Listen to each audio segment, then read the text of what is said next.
The first was the effectiveness of Penelope Clearwater's anti-magic area. The second was that, just as Harry Potter and Sirius Black had stated, the Death Eaters would come, and they'd completely underestimate the non-magical, making it easy to lure them into the anti-magic area. Stinchcombe the next day. Hup! Harry packed down the dirt in the massive rectangular hole that he'd dug in the ground, his forged and rune-inscribed sledgehammer easily compressing the dirt and smoothing it out into a sheer wall, just as he'd designed it to do. Just a bit more of this, and we'll be ready to start working the stone into the foundation. He wiped his brow and pulled back for another swing. Once the stonework that made up the foundation was done, he'd inscribe it with the base of the runic array that he'd worked out for the artifact house. He was planning to use all of his skills and knowledge on this project. He'd use the best circuit material that he could transmute, the most magical and best quality wood, and even have the masonry be part of the overall artifact, similar to how the dwarves inlaid their own runes into the walls of their mountain halls. Harry! Sirius suddenly yelling down to him startled the artificer, making him lose grip on his sledgehammer. The enchanted item hit the wall, compacting and smoothing it out, and then fell to the ground. Sirius! You nearly gave me a bloody heart attack. Harry yelled up at his godfather. Sorry, but we ended up being right. Sirius called down to him. The remaining Death Eaters tried to break Voldemort out of the facility last night. Tried? That means they failed, right? Harry questioned, hoping that Voldemort hadn't somehow gotten loose. Hell, he'd tried to prevent that by making sure that the anti-magic cage didn't have a door. They failed, thankfully, Sirius confirmed with a nod. The 8 Death Eaters are dead. That should be all of the inner circle, outside of a few that are suspected, but pled imperious back in the day. Are they still letting them run around? Harry nearly yelled up at Sirius. That was beyond stupid. The ones remaining are Yaxley and McNair, both who work for the Ministry, Sirius informed his godson. But since the statute of secrecy has fallen, a lot of things have been shoved aside to try and deal with that. You'd think Death Eaters wandering free would be something that the Ministry would want to correct. Harry stepped onto the magical ladder and had it increase its height, slowly lifting him upwards towards the top of his huge hole. Then again, this is the same Ministry that let them off with that flimsy, imperious excuse in the first place. I wish we could get Snivelus in front of the Wizengamot again, without Dumbledore vouching for him this time. Sirius held his hand out to Harry and helped him out of the hole. I don't see Dumbledore letting that happen. Harry sighed as he wandlessly summoned a bottle of water to his hand and took a drink. Unfortunately, Sirius grimaced a bit, knowing for sure that Snape had done the same things as the other Death Eaters, and only got cold feet when Lily had been targeted. Are we needed for anything? Harry questioned, getting back on the topic of the attempted rescue of Voldemort. I think Penny is going to get a lot more commission work soon, since her anti-magic area worked so perfectly, but we don't directly have to do anything, at least not yet. Sirius chuckled. I just wanted to make sure that you knew about what happened, since you're leaving the house before the Prophet arrives in the mornings nowadays. Thanks for letting me know. Harry nodded to his godfather and took another drink of water. As long as Voldemort is still locked up, then I'm satisfied for now. They haven't set a date for his execution. Sirius picked up on Harry's "for now" line and knew what his godson was hinting at. But after this attempt to free him, they're definitely not going to wait very long. I'm sure we'll be informed whenever they decide to put the rabid bastard down. I'll just be happy to not have some Dark Lord after my life. Harry stretched a bit, feeling some small pops. I can focus on my future without having to worry about that at least. Just have to worry about the new mixing of magical and non-magical that's going to be happening from now on. Sirius patted Harry's shoulder. But we'll face that together as a family. Absolutely. Harry smiled as he and Sirius looked at the progress that had been made so far in rebuilding the Potter family home. As a family, Sirius and Harry were quiet for a moment. So, how much would an artifact house cost for me and Marley? Sirius asked, not looking at Harry. 100,000 galleons. Harry answered back simply. I'm your favorite godfather. Sirius looked at Harry in faux shock. 200,000 galleons. Harry increased the price with a laugh. Oi! Sirius pulled Harry into a headlock playfully. Regardless of what the future held, their family would be together to face it head-on. End chapter. Current mana levels: Harry, 32,406 Tonks, 26,254 Penelope, 20,772 Fleur, 21,598. Chapter 67, Work, Time, and Ends. Harry smiled as he worked on a massive alchemy array.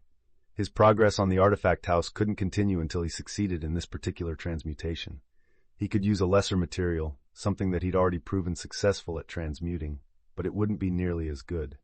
As long as the array is good and the materials are of proper quality, this should work. Harry mused as he finished another symbol on the circular array. Dragonbone chalk was his medium for drawing the array. He'd already worked out the formula for the material he wanted, and had found a very interesting idea to use as a workaround for the standard practice that saw so many fail in this particular transmutation. As the sun made its way across the sky, Harry continued to draw the vast array needed for his goal. He wasn't the only one working, though. London, England. Penelope Clearwater could only smile as she spoke with various heads of government branches and their individual heads of security. Her anti-magic area ward had proven its effectiveness by stopping the Inner Circle Death Eaters from freeing Voldemort from custody. This had quickly prompted the government of the United Kingdom to increase their support for her research into making a larger version of her ward, as well as getting as many of them set up in key areas as possible. With the nearly bottomless wallet of one of the leading nations in the world, Penny wouldn't have any issues securing research materials and trying out new configurations in her efforts to better the anti-magic area. The fact that her request for funding of other research was not only accepted, but clearly encouraged, was just the cherry on top of today. I must admit to being curious about your other lines of research, Miss Clearwater. One of the government officials looked curious, but in an eager way. I'm interested in a few areas at the moment, but one of the first I'd like to focus on is communication. Penny thought about how Harry had to put his idea for the communication mirrors on hold while dealing with the Voldemort situation. Wouldn't it be nice to surprise him with a breakthrough when he's able to return to it? She had a small smile on her lips at the idea. Have you looked into communications technology?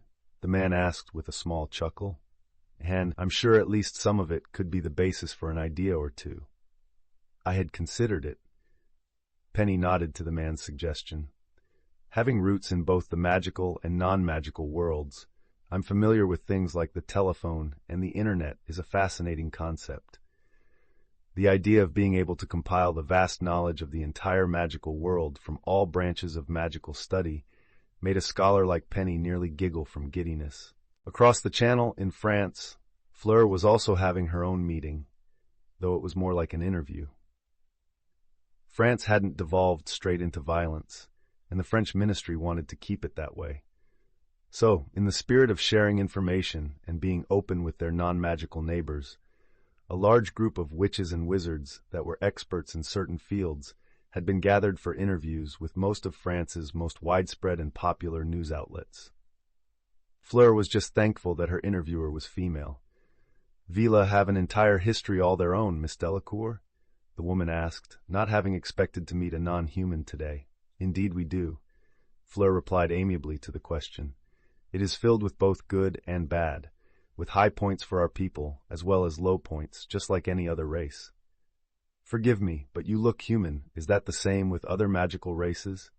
the reporter questioned curiously. "Some, but not all."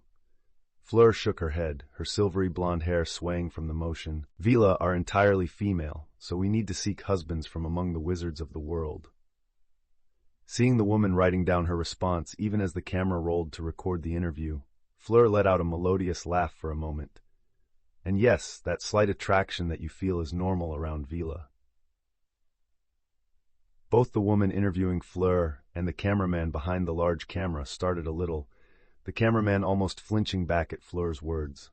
"How?" The woman blinked, her face just slightly flushed. "Vila possess a unique trait that we call allure, which enhances our physical beauty on a magical level." Fleur smiled at the woman and then at the camera. It was a gentle and warm look, conveying her amusement and understanding. Those who don't keep control of their more base thoughts and desires can become caught up in the allure and end up stumbling over their words, or even just staring at a villa, slack-jawed. The interviewer wrote down Fleur's words on her notebook. "It's not some kind of mind control, is it?" She half-joked with the villa witch. "Not at all." Fleur shook her head, briefly looking annoyed. Though several such rumors have been spread about Vila in the past claiming so, the allure only enhances what we already have. The loss of inhibition or self-control is entirely up to the person in question. We cannot command them to do anything, and most Vila intentionally seek out a husband that can resist or is mostly unaffected by the allure. She tilted her head just slightly and gave the reporter a knowing look. "I'm sure you can understand why. Not very good for conversation if they're drooling on themselves." The other woman agreed with a laugh, making Fleur giggle as well. "Not to pry, but have you done the same, Miss Delacour?"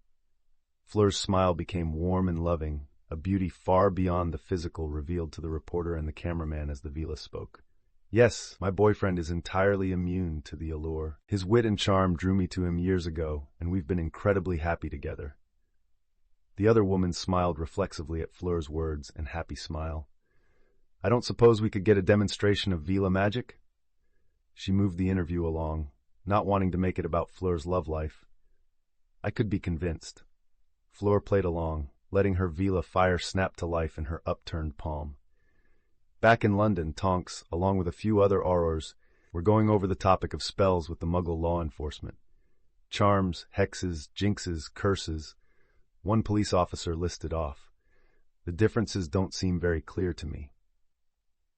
I'll go over it simply. Tonks decided to field the question, given that Scrimger looked exasperated to have to try and explain what, to him, was such a simple concept. Charms are spells that alter an object's inherent qualities, like its behavior or capabilities. For example, we could make a boulder weigh next to nothing, or make a feather simply float around the room. Seeing nods of understanding from various officers, as well as them taking notes on her simplified explanation, Tonks continued. "Jinxes are minor dark magic. These spells have effects that are irritating, but mostly just amusing and of minor inconvenience to the target. They're basically magical versions of pranks you'd play back in school." Scrimger and Proudfoot, both senior aurors, looked confused as they chatted quietly. "Isn't that what I said earlier?" Scrimger questioned the other wizard. Proudfoot shook his head. "Not really. You gave the textbook description of the different types of spells. Tonks is just putting it into simpler terms, so it's easier for the Muggles to understand." Tonks had never considered herself much of a teacher, but seeing the police officers taking notes and gaining looks of understanding, the metamorph magus continued on. "A hex is the next level up from a jinx. These spells consistently affect the object or person in a negative manner and cause major inconvenience to the target. This is the level of spell that we usually start at when it comes to enforcement. Casting a hex on someone can see the wizard or witch in question paying a fine, being arrested and detained, or a combination of both, depending on the severity of the hex and how many people they cast it on." A raised hand caught Tonks's attention, and she pointed at the woman. "Are we going to see examples of these various types of magic today?" the woman asked. "It would help us to understand if we could see the differences in these levels, I believe. We could do that." Tonks looked over at Proudfoot and Scrimger. "Nothing dangerous, of course, but just a few simple examples." "Aye, we can do that, Tonks." Proudfoot readily agreed if it would keep this class rolling along smoothly. "Great," Tonks nodded to the man. "The highest level of dark magic, as it's classified, are the curses. These types of spells are the worst kind of dark magic, and are intended to affect the target in a strongly negative manner. Most combat magic is rooted in the use of at least a few curses, but the levels of harm done by them can vary widely. There are only 3, known as the unforgivable curses, that are an immediate life sentence to anyone caught using them on another person." She saw every single officer giving their full and undivided attention now. The 3 unforgivables are the Imperious Curse, which lets the caster control the victim's mind, the Cruciatus curse, also known as the torture curse, that causes indescribable pain and agony upon the victim, and finally, the killing curse, Avada Kedavra, which kills anyone hit by it immediately. How does it kill them? One officer near the front asked. Instantly. Tonks answered with a severe look on her face, her hair changing to a dark blue. There's no sound, no pain, no wound or injury. They're just alive one moment and dead the next. Can they be resuscitated? A different officer questioned, looking mildly repulsed by the idea of the killing curse. No one has ever been successfully revived from the killing curse. No. Tonks shook her head. It was why Harry's surviving as an infant had been so astounding. No one that was hit by the killing curse lived. That had been a simple fact of life, until Halloween of '81, at least. As I said, the victim is alive 1 second and then gone the next. The gathered officers all looked grim at the information, but it was clear why these 3 curses had been dubbed unforgivable. Now we can move to the demonstrations if you'd like. Tonks's hair changed to its normal pink, once more surprising the police officers. Proudfoot, come over here, please. She motioned the senior Auror over. I'm coming. Proudfoot headed over at a light jog. Impedimenta, Tonks cast without her wand, and Proudfoot squawked as his body slowed to a crawl. The various officers all blinked at seeing Proudfoot moving in slow motion. That is the impediment jinx. Tonks chuckled as Proudfoot looked at her unamused. As its name states, it slows the target's momentum. She waved her hand and undid the jinx easily. It's more of an annoyance than anything, and it's a favorite schoolyard jinx. Densaugo! Proudfoot cast without warning, his wand appearing in his hand with just a quick motion of his wrist. Gruk! Tonks opened her mouth as her front teeth both grew rapidly in length. The 2 elongated teeth tapped the floor before Tonks broke the hex wandlessly. The teeth-lengthening hex, as you can see, it's rather cumbersome and can harm the victim if they don't open their mouth fast enough. Proudfoot explained to the police officers, pointedly ignoring the glare that Tonks sent him while she shrunk her teeth back to normal with her metamorph magus ability. Petrificus talus, Tonks pointed at Proudfoot. The police officers watched as the senior Auror went ramrod straight, his arms snapping to his sides, and then fell over with a thump onto the floor. Tonks stood over him with a small little smirk for a second before turning to the officers. The full body bind, a fairly harmless curse on its own, but I don't think I need to explain how bad it can be to suddenly be completely restrained with no way to free yourself. What the hell? A female officer breathed out at seeing a curse for the first time. Complete restraint is a simple spell? Yes, Tonks confirmed for the woman. A first-year student at Hogwarts could learn this curse if they tried. Tonks, release Proudfoot. Scrimgeour rubbed his temples, knowing this demonstration of magic was necessary, but not wanting it to become the 2 Aurors just getting back at each other over and over again. Potter lands, Stinchcombe. Harry looked over his second alchemy circle one last time for any errors or breaks in the lines. This second circle was vital to the success of the first, if he wanted to properly transmute his most desired material on the first try. Not seeing any errors or breaks, Harry carefully stood in the center of the circle and kneeled down. This is going to sting a bit, he mumbled to himself as he cut his hand with a wandless cutting charm. With a hiss of pain, Harry let his blood fall onto a pile of dragonbone chalk at the center of the array. He would need a lot of blood for what he was about to transmute, but it was the best way he'd come up with to guarantee success in his primary transmutation. When the dragonbone chalk was pink from the amount of Harry's blood that had covered it, Harry set to work. He molded the wet chalk dust like sand, shaping it into a simple ball. The pink ball was then left in the exact center of the transmutation circle, as Harry carefully stepped out of the array, making sure not to disturb anything. Okay, here goes nothing. Harry easily healed his hand with a wandless episci, and then kneeled down and placed his hands on the very edge of the transmutation circle, only letting the very tips of his fingers touch the outermost circle. The chalk lines lit up as Harry poured his considerable mana into the array. The blue light became brighter and brighter as sparks of magical energy leapt from the lines and towards the ball of blood and chalk in the center. Loud crackles of discharge filled the air as the material was broken down and reconstructed to its very base elements, both physical and magical.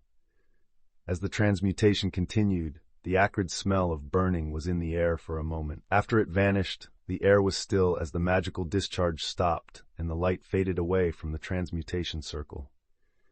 Harry stood up and looked over the array. The once white chalk was now burnt black, meaning the transmutation circle would have to be remade if Harry needed to do this a second time. He stepped over the lines and into the center of the circle, kneeling down to examine his transmuted material.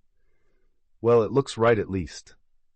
Harry picked up the blood-red stone from the ground. Looking it over for any cracks or deformations, he was happy to find that it was a perfect sphere without any blemishes. "I've made a red rock." The artificer chuckled to himself, knowing that it didn't look impressive at all.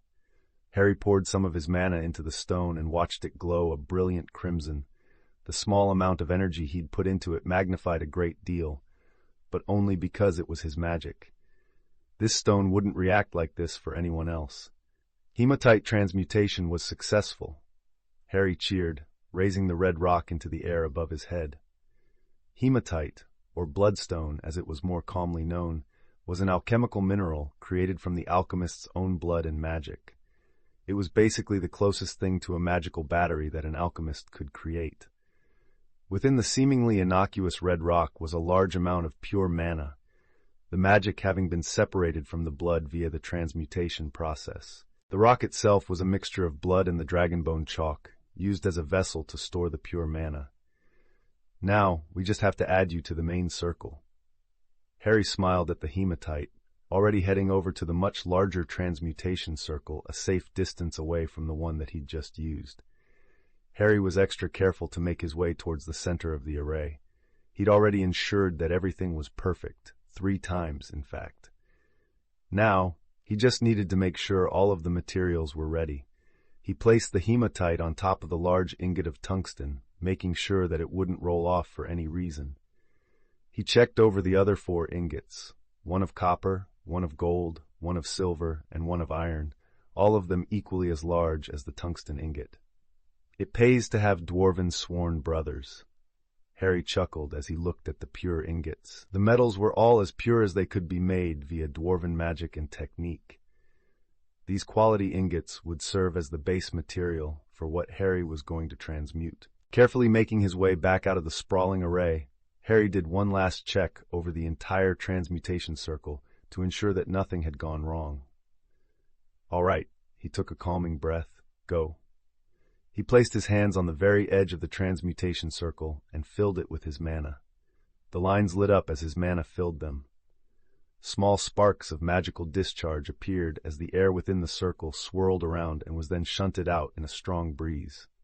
The sparks became bright white-blue bolts, like lightning, as they arced across the array. The magical energy was funneled into the center of the array, the bolts becoming more akin to beams of light as they were all drawn into the center of the circle. The ingots of tungsten, copper, silver, gold, and iron all glowed the same blue-white color, while the hematite shone with a brilliant red light. The materials began to meld together, being drawn into the same space as they were broken down and combined. The reconstruction of the materials into the new form came together, the same size and mass of all the ingots that made it up. The crimson glow of the hematite was still seen, even amongst all of the blue-white. It became the center of the mass as it formed, and the entire material suddenly shone with a purple light that was almost painful to look at. Without warning, all of the mana within the array was sucked into the purple glowing mass in the center. Whoa! Harry blinked as smoke rose off the burnt-out chalk lines. The chalk was black and gray now, smoldering from the intensity of the transmutation. In the center of the now destroyed transmutation circle was a large glowing cube of metal. The purple glow of magic suffused the material and gave off a strange feeling to Harry. Did it work? He walked towards the cube and was able to make out its color as the purple glow slowly faded away. The cube, once the residual magic wore off, was an almost ethereal golden color. Waves of color seemed to exist within the gold, moving about like water within the metal. One might think that if they split the metal, the colors would come pouring out. But they'd be wrong. Every fragment of this cube, should it be broken, would have the same strange effect when looked at. It filled the air around it with a feeling that was hard to describe, as if the cube could react in thousands of ways to the slightest stimulation. It was a feeling that could only be called possibility. What would you expect from such a magically powerful metal? Harry smiled widely as he gently placed his hand on top of the gold-colored cube, seeing the waves of color beneath the golden hue move away from his palm for a second, only to come back in the next instant. Just one last test. Harry poured just a tiny fraction of his mana into the cube, briefly linking himself to the magical metal. He could hear color, he could taste sound, he could touch fragrance, he could see tactile sensation, he could smell the flavors of the world. Synesthesia. Harry removed his hand from the cube, letting his senses return to normal after a second or two. He shook his head and watched the colors within the golden-hued metal move about for a moment. "I did it." Harry laughed loudly in joy. "It's real orichalcum." The Artificer celebrated, even alone, just from successfully making one of the most complex and hard-to-create alchemical metals. This wasn't any of the failed orichalcum that one might find on the open market. This was pure and complete orichalcum. Its magical conductivity and resilience were second to none, making it perfect as a material for artifice. "I'm so glad the hematite worked out." Harry sat down on the ground, just admiring his large cube of orichalcum. There was a plethora of limiting factors when it came to successfully transmuting orichalcum. The purity of the metal ingots was a large one. Too many trace amounts of other materials within the 5 specific metals, and the transmutation would fail. The second hurdle was the massive array that was required to transmute orichalcum. Any mistake in the expansive transmutation circle and the orichalcum would fail, either not forming or coming out warped and striated. Finally, the last ingredient was often the make-or-break point for most alchemists. For orichalcum to properly form as the incredibly magical metal that it was, it needed a final ingredient that was especially powerful as well. But that also wouldn't throw off the balance of the other materials. Most alchemists used dragon bones, heaps of them, to impart the required amount of magic into the transmutation. But that had a fairly high failure rate, as the amount of material could easily become out of sync with the metal ingots. I bet Flamel uses a rubedo stone or something similar as the final ingredient whenever he transmutes orichalcum. Harry chuckled to himself, leaning back on his hands and looking up at the sky. Hematite is just a ton of mana in a transmuted shell, for all intents and purposes, though I understand why most alchemists wouldn't be able to use it. If the mana level of witches and wizards in the United Kingdom was roughly 3,000 by the Scouter or test frame readings, then hematite made by an alchemist with that much mana wouldn't come close to what was required to supply orichalcum's transmutation. Harry, however, was more than an outlier when it came to mana level. With over 32,000 mana so far, he completely eclipsed the average wizard or witch 10 times over. Hematite that he made could easily supply the core of magic for orichalcum to properly transmute and form perfectly. "Well now, my shiny golden friend." Harry looked over at the orichalcum cube with a bright laugh. "I hope you're ready to become the core of my artifact house." With a grin, Harry levitated the cube of magical metal and took it over towards the foundation that he'd made in the bottom of the large rectangular pit. Facility: Voldemort's holding chamber. Lord Voldemort, the Dark Lord, born Tom Marvolo Riddle, was scared. He'd been roughly blindfolded through the bars of the thrice-damned cage that Harry Potter had stuck him in. Then restraints had been used to pull him upright, preventing him from slouching forward at all.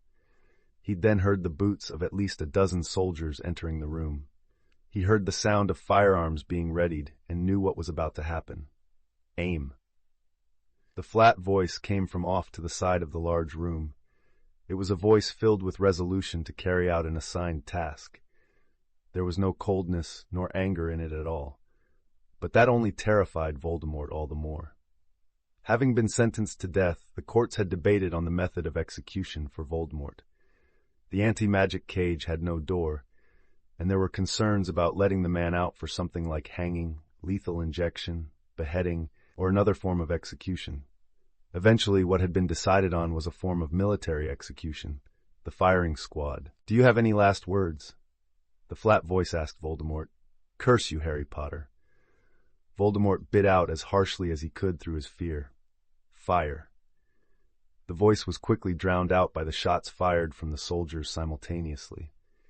Voldemort's enhanced homunculus body was violently rocked by the bullets from the service rifles.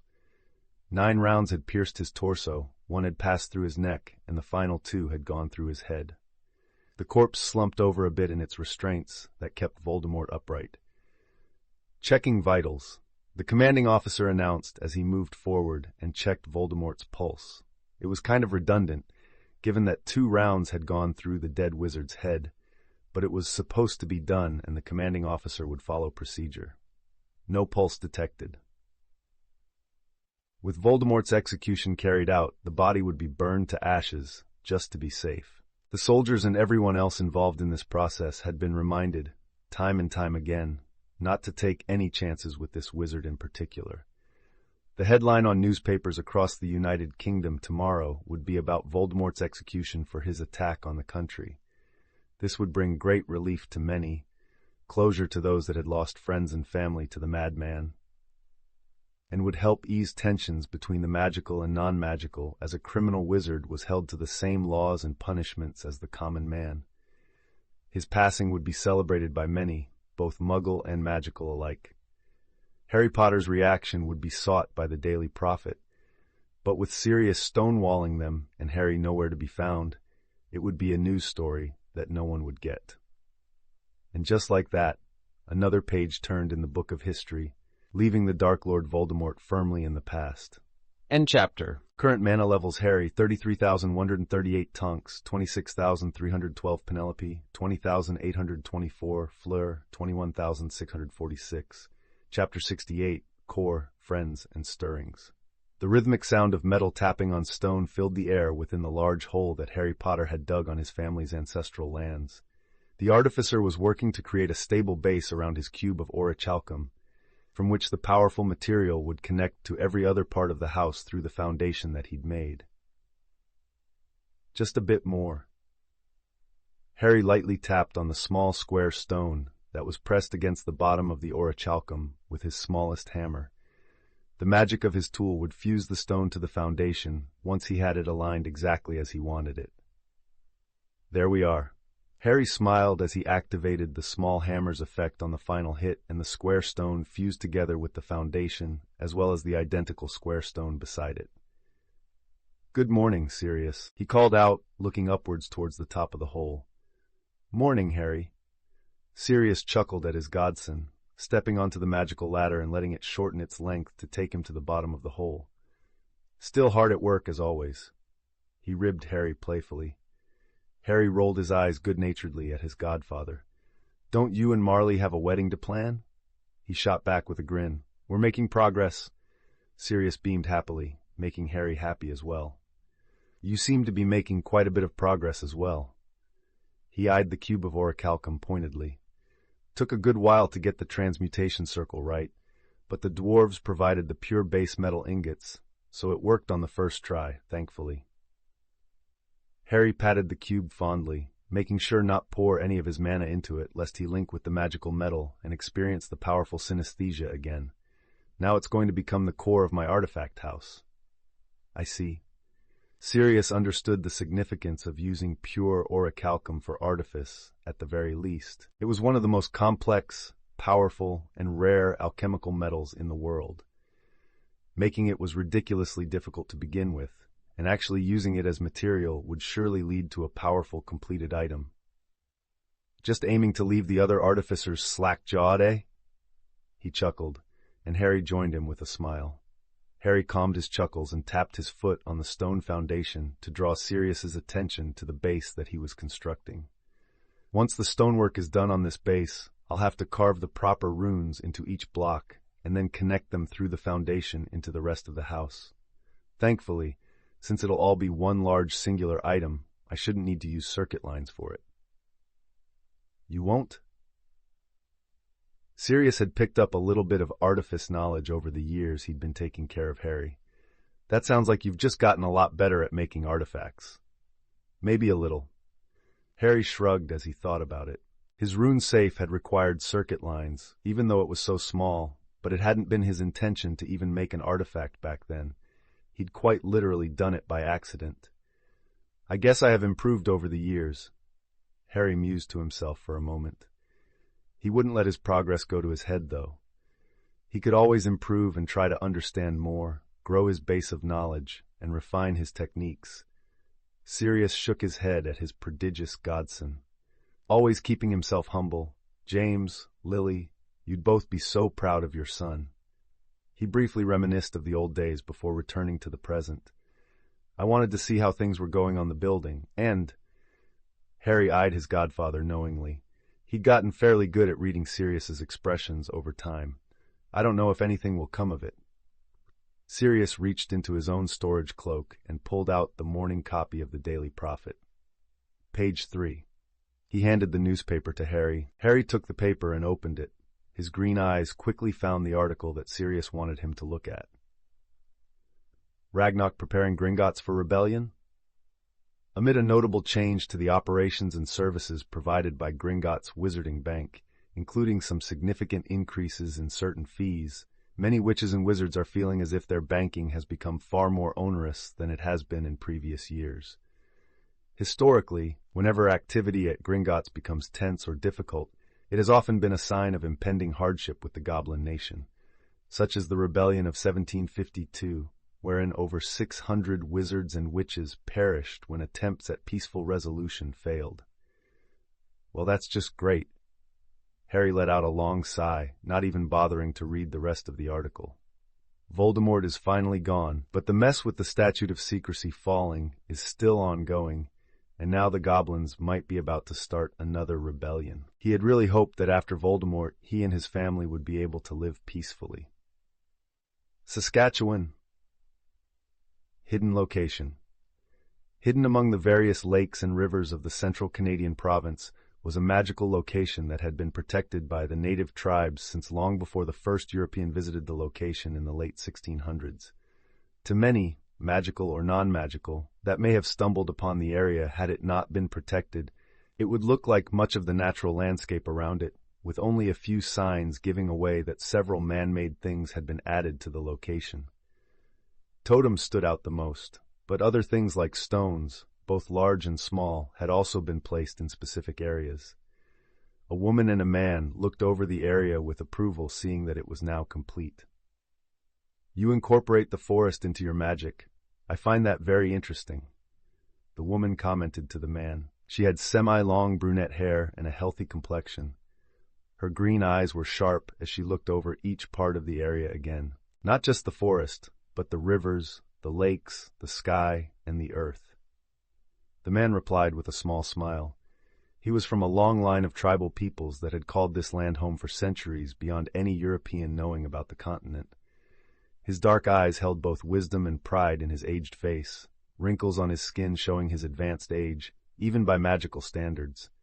He was a shaman of his people, and after they'd gone into hiding from the encroaching Europeans centuries back, his people had eventually entered talks with representatives from several other groups from around the world to work on a large plan that had taken a very, very long time to complete.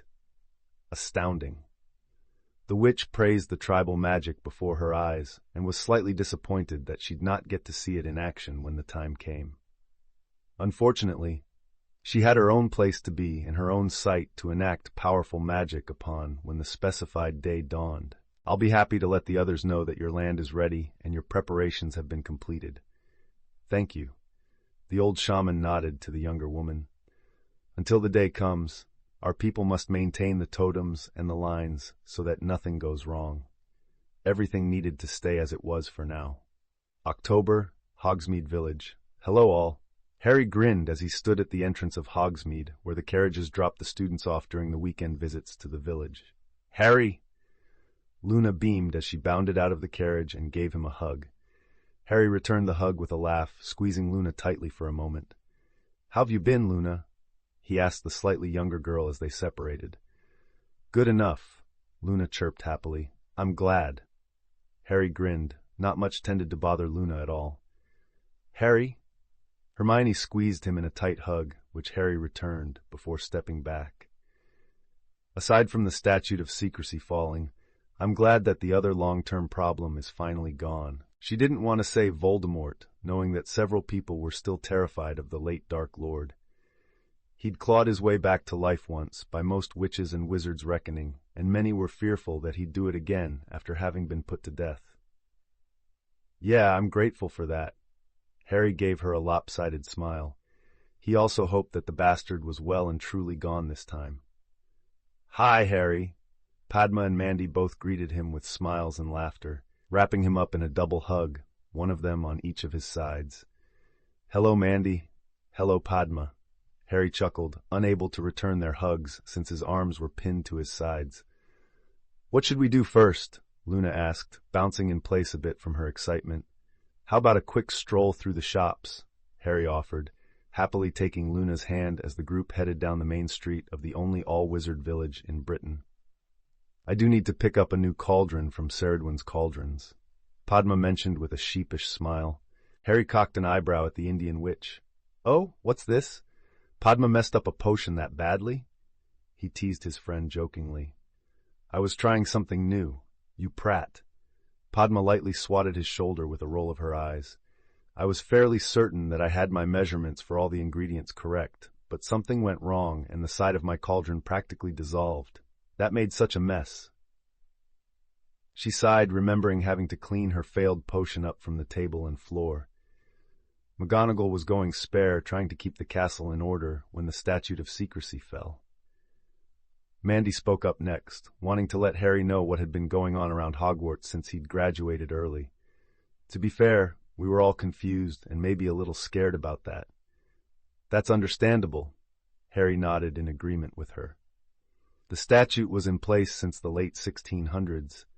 1689 was when it was first signed by the ICW, but it didn't go into full effect until 1692. Hermione clarified with a little grin on her lips. Thank you, Hermione. Harry played along with her know-it-all joke, a smirk on his face. So, a lot of witches and wizards would be surprised or outright terrified of the idea of the magical and non-magical mixing together again. I'm sure that some places are having a much harder time with it than others, Luna mentioned with a thoughtful look on her face. The somewhat spacey blonde always did seem to have a knack for picking up on certain things. Tennessee, United States. A crowd had gathered in town. Two sides were shouting and yelling at each other with vitriol. Flags of a questionable nature were being proudly displayed by one side of the large group, while the other half loudly shouted condemnations at them for such brazen and disgusting displays. Do not turn to mediums or necromancers. Do not seek them out, and so make yourselves unclean by them. I am the Lord your God. One man read aloud into a megaphone to be heard over the shouting, but he wasn't the only one reading scripture and using it as a justification for his abhorrent actions. Another man, also with a megaphone, read another passage, and he burned his son as an offering and used fortune-telling and omens and dealt with mediums and with necromancers. He did much evil in the sight of the Lord, provoking him to anger. There shall not be found among you anyone who burns his son or his daughter as an offering, anyone who practices divination, or tells fortunes, or interprets omens, or a sorcerer, or a charmer, or a medium, or a necromancer, or one who inquires of the dead, for whoever does these things is an abomination to the Lord. And because of these abominations, the Lord your God is driving them out before you. A woman read, almost screamed, into her megaphone at the crowd of people. On the other side of the crowd came the recriminations. Stop being racist. One woman yelled at the scripture-quoting flag-bearing group. You're disgusting. A man shouted loudly at them. It's 1995, not 1950. A younger man hollered at one of the flag wavers that proudly displayed the emblem of a hate group. This shouting and gathering of people had naturally attracted the attention of the local authorities. Police cars drove onto the scene with lights flashing and siren blaring. The tires of the county sheriff's car nearly squealed as he braked and put his car into park. Throwing open the door, the mustached man got out of his vehicle and put his hat on. What the hell is this? The sheriff questioned one of the police officers that was nearby. He'd responded to a call about a protest that looked to be turning into a riot, and while it did look like that, He needed to know what was going on. Two groups got into an argument about the magical people and, well, I'm sure you can tell which side escalated the situation, Sam. The police officer answered, the two having known each other and worked together for almost a decade now. Sam sighed heavily and pinched the bridge of his nose for a second. I don't need this shit in my town. Alan, get a perimeter set up. This wasn't the first argument or protest that had broken out in the United States since the reveal of the magical among them, but Sam was hoping that he wouldn't have to personally deal with one in his normally quiet jurisdiction. Already done, Alan confirmed after speaking into his radio for a moment. You ready to try and keep this from becoming a full-on riot, Sam? Do we have a choice? Sam asked rhetorically. Both law enforcement officers moved forward, along with almost a dozen others, and began to move between the two groups, keeping them apart so that violence didn't break out. You shall not permit a sorceress to live, one man bellowed into a megaphone while standing on top of a truck. Roy, what the hell are you doing? Sam yelled up at the man. Roy was known as a bit of a racist in their town, but Sam had always believed the man was just a talker. He never expected the other man to be part of something like this. Spreading the good word, Sheriff. There's no law against that. Roy replied as the screaming, yelling, and shouting was starting to quiet down with the presence of law enforcement. Then could you tell me why on God's green earth does that banner behind you say, "The New Salem Witch Trials"? Sam demanded, motioning with his head at the banner behind Roy. We're doing the Lord's work, Sam, Roy retorted, getting cheers from the group of people around him. Oh, be quiet, you young fools. A voice spoke up loudly. People turned to the source to find an elderly man walking forward with a disgusted look on his face. The most outstanding thing about the man was that he didn't have anything on him that could have amplified his voice to such a degree. That is, until people began to notice that the old man had a wand and a holster on his hip. You're one of them, Roy pointed at the old man accusingly. I very much am. The old man showed no fear as he glared at Roy. Salem witch trials. He turned and spat on the ground. The people that held those trials didn't give a single damn about magic or faith. It was class warfare, plain and simple. They didn't even capture many actual witches. Their targets were always those that they wanted out of the way. How would you know? One of the flag bearers shouted back at the old wizard. How do I know? The elderly wizard narrowed his eyes at the other man. My grandmother lived to be 173, and I'm 146. She was there. I heard the stories directly from her while growing up. That got quite a lot of murmuring and muttering going among the gathered crowd. And as for your little witch-burning pole over there, the old wizard pointed at the wooden pole with a large amount of wood piled around the base.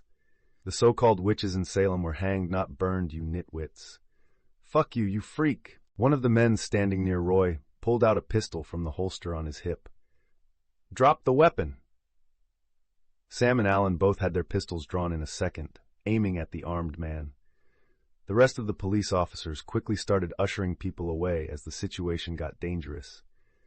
Many screams and cries of panic were heard as people fled. The flag-bearing man didn't keep his gun pointed at the old wizard for long, not after seeing 5 guns aimed at him in response. He dropped the weapon to the ground. Kick it over here, nice and easy. Sam instructed the man, still keeping his weapon trained on the previously armed man. When the man complied, Sam placed his foot on the pistol that had been kicked over to him. Officer Wood, arrest this man, he instructed Alan. Alan moved over to the man, instructing him to drop his flag and keep his hands where the officer could see them. Once he was cuffed, Alan began the Miranda rights. You're under arrest for assault with a deadly weapon. You have the right to remain silent. Anything you say can and will be used against you in the court of law. You have the right to an attorney. If you cannot afford one, then one will be provided to you. The situation was far from over, as the instigators were being detained and questioned, but at least no one had gotten injured in this particular incident, unlike some others that had taken place within the country. Akhmim, Egypt, bright red lightning sparked as materials changed their very existence under the intense magical power being produced. The stone within the large transmutation circle quickly broke down, only to reform into the desired shape that the alchemist wanted. When the light faded away, a small stone house was left in the place of all the raw material that had been there previously. Novus moved into the circle and shrank the stone house down to the size of a cinder block. Picking it up, the ancient homunculus carried it out of the transmutation circle and placed it with a large group of other, identical, shrunken houses. That brings the total to 1,306, Master. Thank you, Novus. Zosimos knew he had a long way to go still. He'd been able to secure enough food to feed the people of his homeland for a little over a year already. Now he had turned his attention to making housing for anyone displaced by the change that he knew was coming. The population had grown so vastly in the last few centuries, if destruction was bad enough, many people would be left without shelter, which was assuredly a death sentence in many parts of Egypt. Will we be continuing the food transmutation later today, Master? One of his other homunculi asked with a short bow. I'll continue with that task once I've gotten more housing done. Zosimos informed the homunculus. If possible, I'd like to be able to give enough food to the surrounding lands to prevent them from attempting to take Egypt's food by force. Yes, Master. The homunculus nodded and left the room just as another large amount of stone was levitated into the large R where the creator of alchemy was working. I will save as many as possible. We can only move forward together, not separated. Zosimos thought to himself as he activated the transmutation circle again and watched the base material break down and then reform into the same stone house that he'd designed to hand out en masse to those that needed them. With magic, he could make each and every one of them comfortable and livable for those that would be hit the hardest by what was coming. According to his various homunculi spies throughout the world, they had less than a year before the change would happen. Narug Finolm. Harry had marveled at the progress the Erdun dwarves had made on building up their own mountain to turn into a mountain hall for themselves. When he'd arrived via Portkey, once more reminding himself to make something better when he had the time, he could only crane his neck upwards to stare at how high the peak was now. Brother Potter, good to see you again. Drad welcomed Harry to the dwarven mine and now mountain hall. Good to see you again, Drad.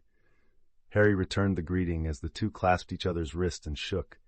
It seems that Erdun has come far since last I visited. Indeed. Drad looked proudly up at the new mountain they'd made themselves from the rock they'd dug from their ever-expanding mine. You're here at the king's request, right? Yes, he mentioned something about the enemy making moves. Harry walked side by side with Drad as they passed through the large gates of stone and iron that were guarded by a full group of armored and armed dwarf warriors. Drad nodded to Harry with a stony expression. The damn goblins that took dwarven caverns from us and were the cause of our people being shoved to the fringes of society.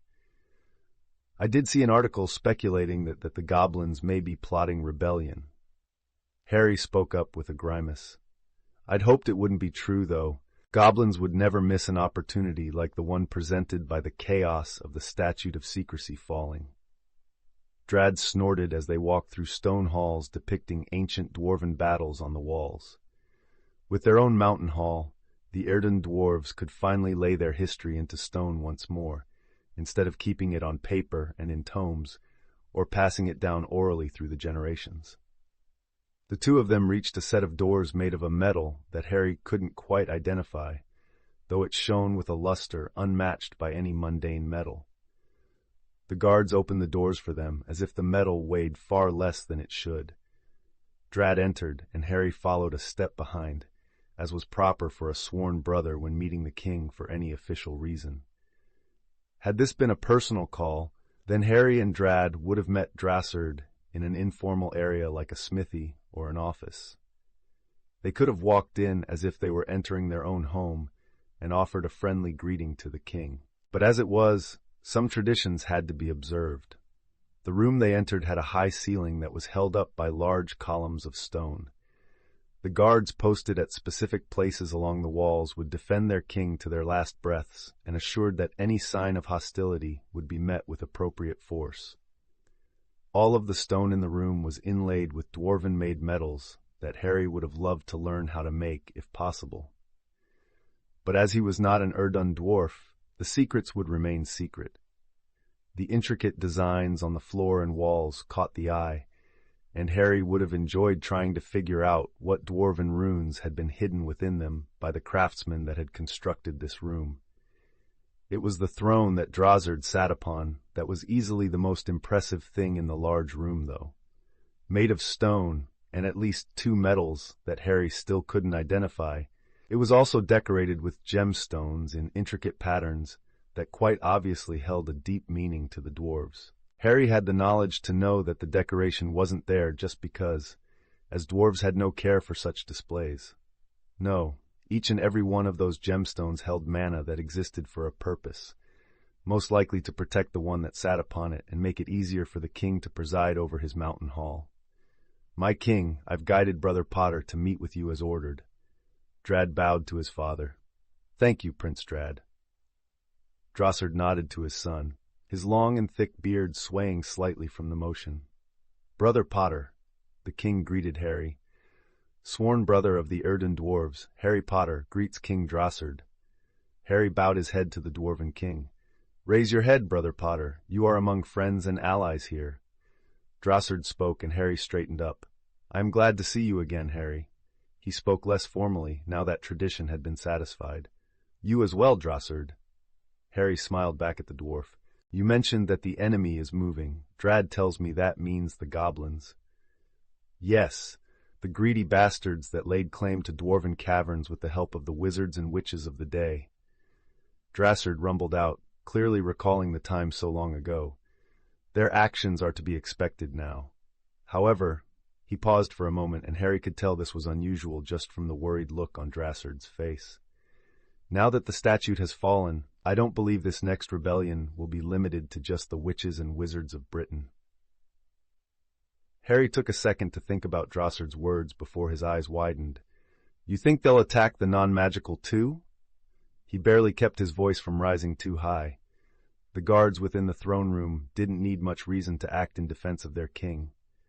"That is my concern," Drossard confirmed with a nod. "With the statute now broken, and the non-magical and magical once more mixing, the goblins have no reason nor any fear of international backlash from the ICW to keep their aggression limited to just wizards and witches."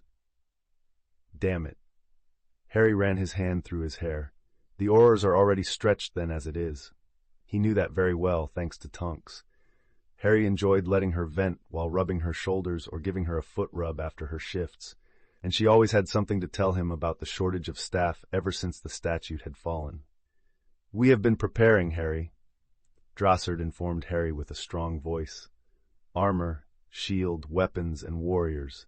The dwarves of Erdun will not be lacking in meeting this aggression from our longtime enemies." The king's voice was like the rumbling of a mountain. "We will fight them as we have been long unable to do, and this time we will take back the caverns that were stolen from us." "I'm in the process of building my own home at the moment, Drossard," Harry informed the dwarf king. "I'm afraid I cannot join a campaign against the goblins right away." "Worry not, Harry. We will not be the aggressors in this coming fight.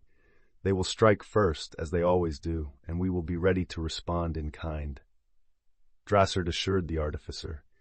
"We dwarves get along quite well with humans, be they magical or not, and we will defend them if they stand by our sides."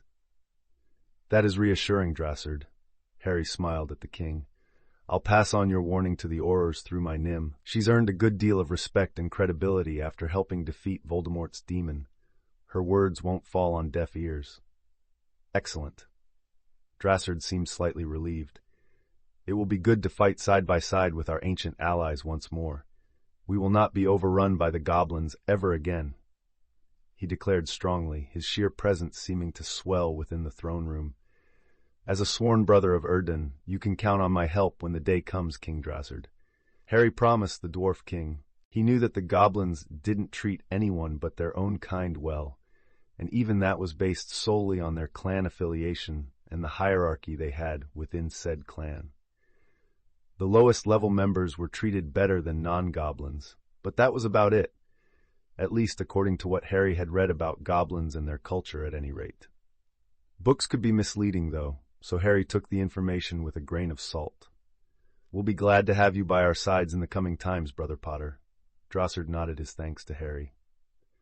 After a moment of silence, the feeling within the throne room noticeably changed as Drossard stood up from his throne. "Father?" Drad spoke with a small grin hidden by his thick beard. Drossard chuckled lightly as he walked over to Harry and Drad. "Now, Harry, tell me about this house of yours." The jovial tone let Harry know that the formal part of the visit was over now. "Well, I might be doing something that others would consider crazy again." Harry waved the thought off as if it didn't matter. Ha! Drad laughed and lightly, by dwarf standards, patted Harry's shoulder. "You wouldn't be Harry if you didn't do that." Drossard laughed along with his son. "Now you've got my interest, Harry." Harry would spend a while at Narog Fenneln that day in the company of his sworn brothers and friends. Returning home with a smile would make everyone at Wood End Cottage smile as well. Harry, for all his prodigious talent and accomplishments, was still a teenager. All of his family wanted to see him smiling more. Tonks was able to take the warning from Drossard and make sure it would get to Amelia Bones, thanks to Hedwig, but the Auror wouldn't leave Harry's side that night. It had been far too long since she'd gotten to see Harry fully relaxed, just by having a good day. End chapter. Current mana levels. Harry, 33,594 Tonks, 26,578 Penelope, 21,086 Fleur, 21,762 Chapter 69. Building and watching metal fused together into a strong framework under Harry's tools and magic. The tools he'd created helping to shape the alchemical metal he'd transmuted just for this purpose.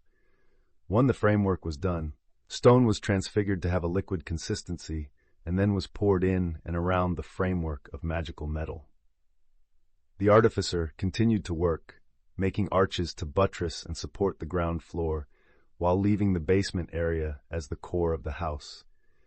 He'd encapsulate the orichalcum cube that was the center of the artifact house in a cylinder of the same reinforced stone once the last of the arches were done. With the orichalcum sealed safely in the center, we'll still be able to use the basement for storage and the like. Harry mused as he continued to work, fusing the new structural supports into the foundation, thereby making them one with the artifact as he continued to build it. I suppose I'll just make the basement steps out of stone while I'm at it. Not like he had any shortage of the material, that was for sure. Harry continued to work, planning to have the basement completed today and then start work on the ground floor. He had a detailed design in his mind of what he wanted the artifact house to look like, and all of its various functions had been planned out even before he'd started building. He was taking some design ideas from Wood End Cottage, the place that had been the first real home for him, where he was accepted wholly and completely. It would be mostly stone, but with wood-framed windows and doors, wood and stone balconies, and a wooden roof with tile shingles, all of which would be made by his own hands to fuse them into the artifact as well, so that the roof would never need to be replaced. I'll even build a tower part so it can be used for astronomy. I'm sure a child or descendant of ours will be an astronomy buff.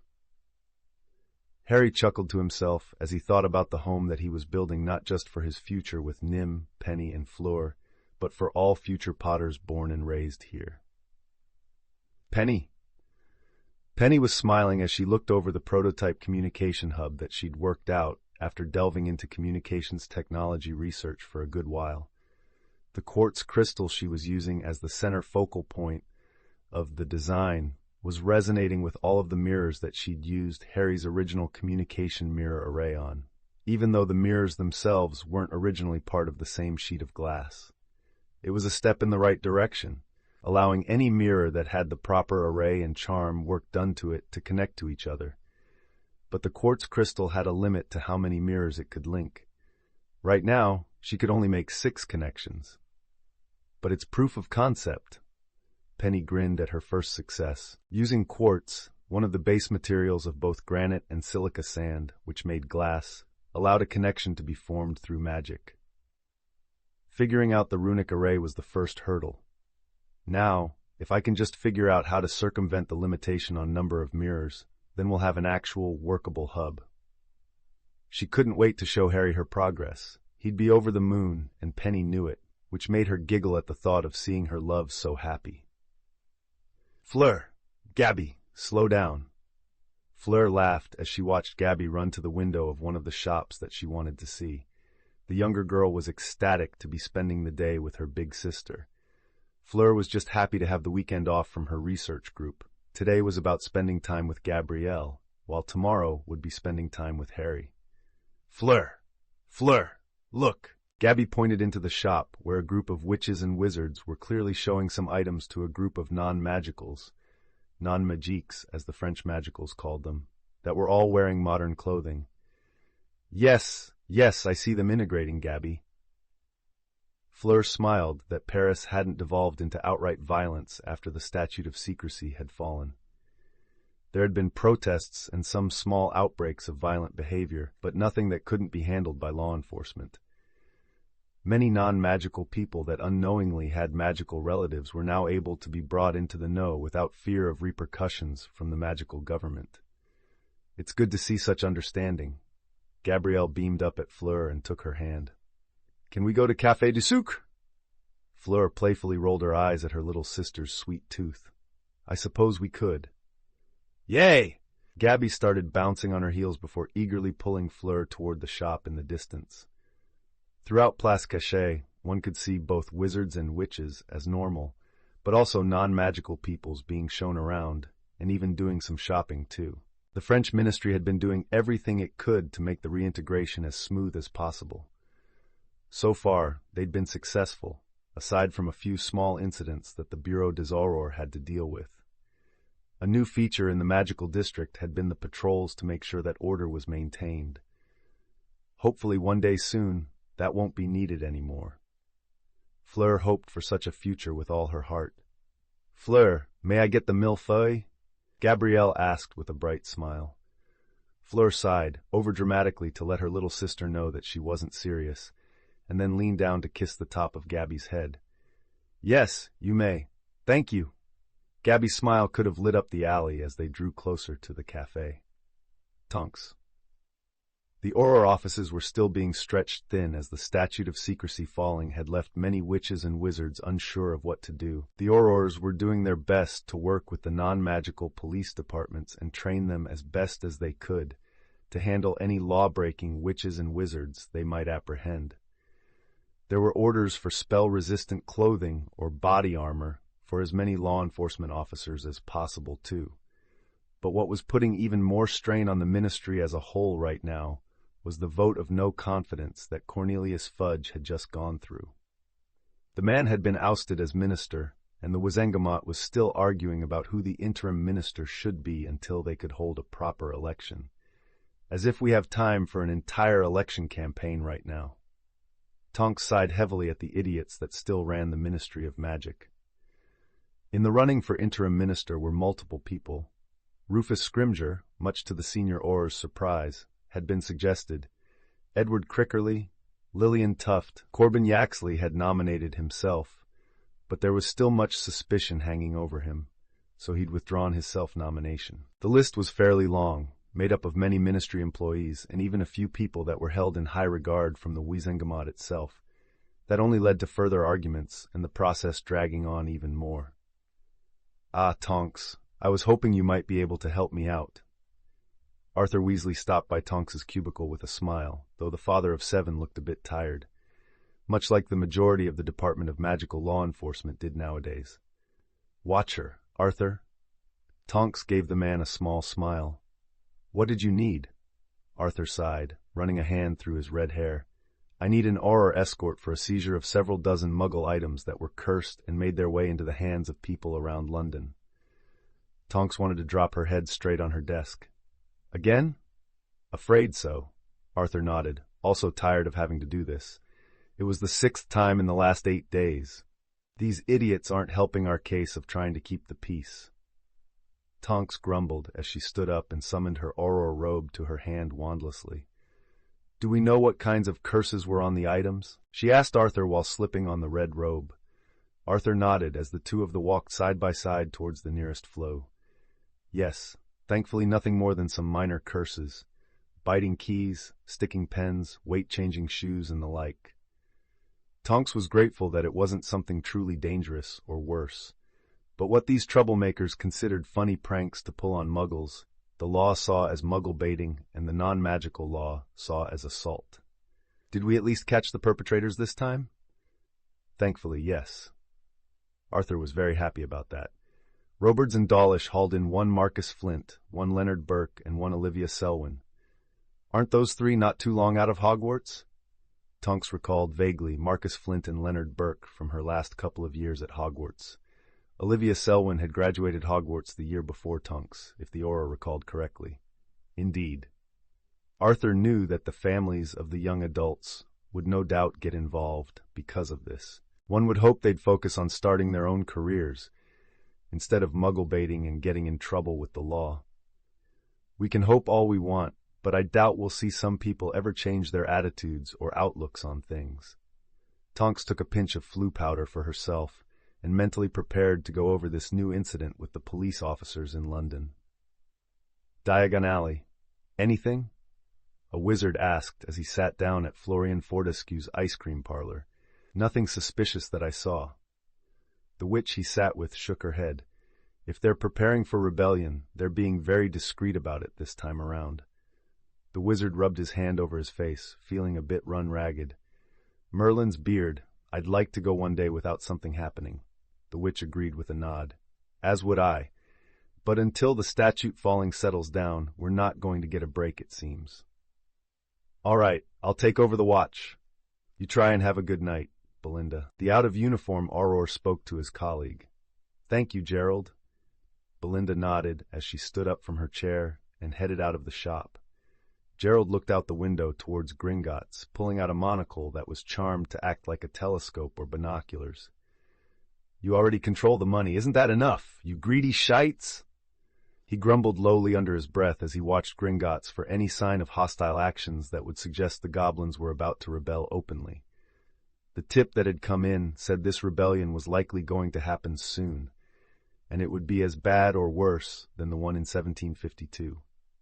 Harry, the next day. Another day, another bit of progress. Harry chuckled as he worked on getting the ground floor laid out, marking where walls would go, including doorways, and making a mental note of where the tower he wanted to build would need to be set. Bon. Fleur laughed lightly. I'm glad that you are incorporating some carpentry into our future home. Harry looked at her with an amused grin. A certain someone wouldn't live in the home if it was all just stone with no character or design. Fleur shrugged at him unrepentantly. Then that someone knows what they're talking about. Be nice, you two. Penny giggled at the little back and forth. Harry finished marking off the last wall and doorway with a piece of chalk. And the layout is complete. Let me know if you want anything changed, because once it's finished, it can't be altered. He let his girlfriends walk around the ground floor while he looked over the papers that Penny had brought him. The library being here is fine, but should we move the sitting room to the outer wall? Penny questioned, looking at the chalk lines on the floor and what each room was labeled as. That may be nicer for guests, Fleur agreed, looking at the currently labeled sitting room. But that's merely a matter of relabeling, more so than changing the overall layout. Penny nodded at that, since the proposed sitting room wasn't a specified size and could be switched around. He's thought things out quite well. Fleur smiled at her sister and gave her a wink. Yes, even a playroom for children and a nursery. I believe Harry wants a large family. I can live with that. Penny giggled as they made a note to talk about moving the proposed sitting room. Penny!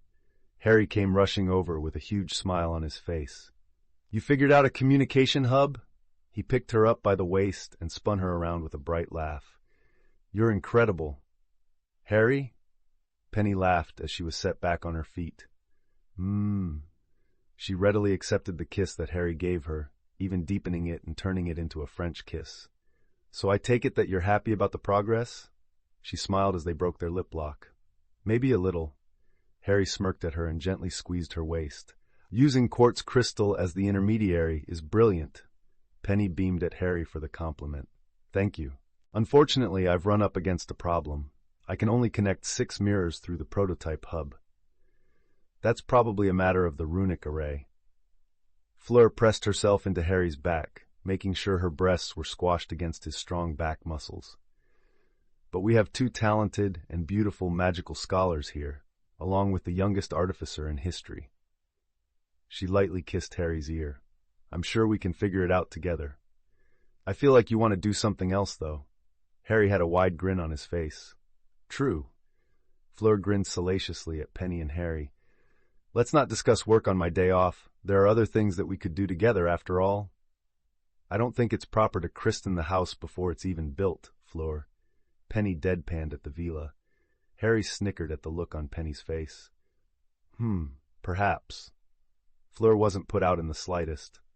But we could go to Harry's room, or my room in France. I do believe that our lovely Fleur is in the mood, Penny. Harry chuckled as Fleur's hands wandered over his chest and abs with only his shirt separating them. You don't say? Penny looked at him in faux surprise. I never would have guessed. Oh, don't act like you don't want to, Penny. Fleur nearly purred at her sister with a sexy smirk. Well, I didn't say that. Penny pressed herself into Harry's chest with a naughty purr of her own. Penny leaned forward and captured Fleur's lips in a kiss, the 2 young women moaning softly before they separated. No fair. Harry faked a pout, not even being able to watch since he was between them and couldn't turn his head to see his girlfriends kissing. Now, mon amour, Fleur kissed Harry's cheek. You'll get your turn too. She turned his chin and captured his lips. It started off simple, just sharing their love for each other. Before they deepened it and started French kissing. Just need a moment. Penny waved her hand and a partition surrounded the in-progress ground floor, conjured from her will. It would last a few hours at least. Good idea, Penny. Fleur's voice was breathy as her lips separated from Harry's. With a curling of her index finger, a log that Harry was planning to use for the construction was levitated over. A snap of her fingers, and it became a bed large enough for 3. In broad daylight, Harry raised an eyebrow at Penny, knowing she was the most reserved of his lovers. How bold. Get your clothes off, mister. Penny lightly pushed him back towards the bed. Harry didn't need to be told twice as he pulled off his shirt, revealing the muscled physique he had developed from years of blacksmithing for his artifice. How very lucky we are, yes? Fleur giggled as she and Penny started undressing each other. Indeed. Penny rolled her eyes playfully, raising her arms so that Fleur could pull her shirt off. Her blue lacy bra was exposed to both of her lovers' eyes. Letting them have a short moment to look at her, Penny took hold of the zipper on Fleur's jacket and pulled it down. No shirt at all? Harry teased Fleur with a whistle. Fleur happily let the jacket fall off, revealing a black, lacy bra of her own. I'm in the mood, remember? She grinned at both of them, clearly having planned to do this in advance. Lemon's scene happened. For now, no other thought entered the minds of the lovers. The world was beyond the partitions, and only what was within it had their attention.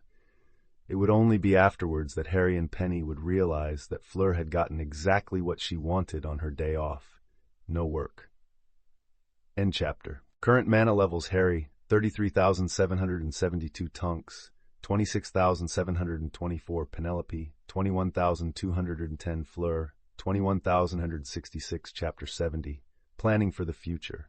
The sound of wood being scraped filled the air at the building site of Harry's artifact house.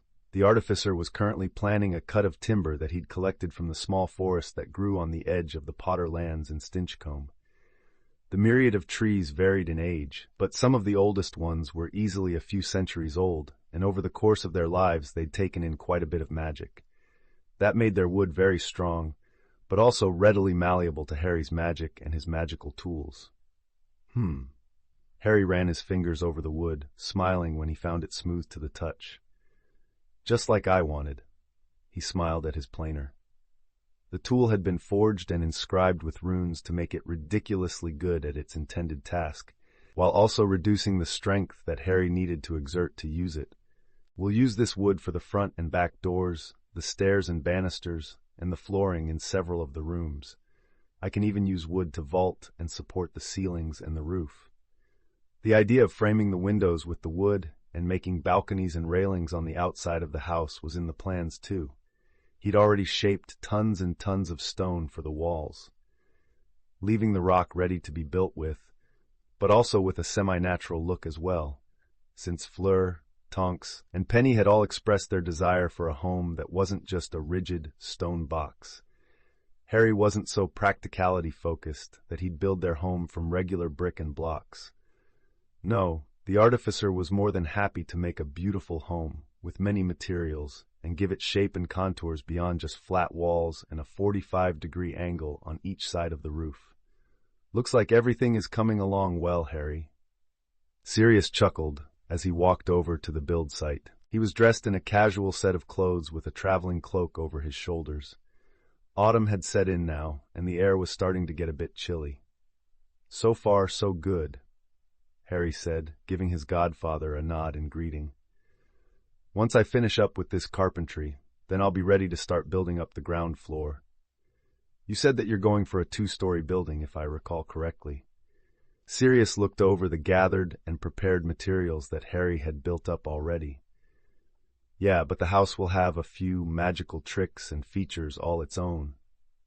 Harry chuckled to himself, already having updated a few of his plans. Since the finished home would be a surprise for his girlfriends, he had a few things that he wanted to keep secret for now. Sirius chortled and patted Harry on the back. You wouldn't be Harry if your artifact didn't surprise others and exceed all expectations. Harry gave Sirius a wide smirk. "Why, thank you." The two held each other's gaze for a long moment before they both cracked up laughing. "I take it Penny and Fleur were very happy about the library you have planned." Sirius playfully nudged Harry with his elbow. A 2-story library with an open design and enough storage to hold more books than anyone could ever hope to read. Harry laughed brightly as he levitated the finished wood over into the neatly ordered piles of other completed materials. "For scholars like them, what's not to love, right?" Sirius nodded sagely, making Harry snort, before he held out a few papers to Harry. "I came to ask you to look these over too," Sirius mentioned as Harry took the papers in hand. "What's this?" Harry looked at what he'd been handed. "Having the ceremony at Wood End Cottage, that's nice." He smiled at Sirius warmly. "Was that Marley's idea or yours?" "We agreed on it," Sirius smiled happily. "We'll have the ceremony and the reception at home. That way there's no need to travel anywhere else.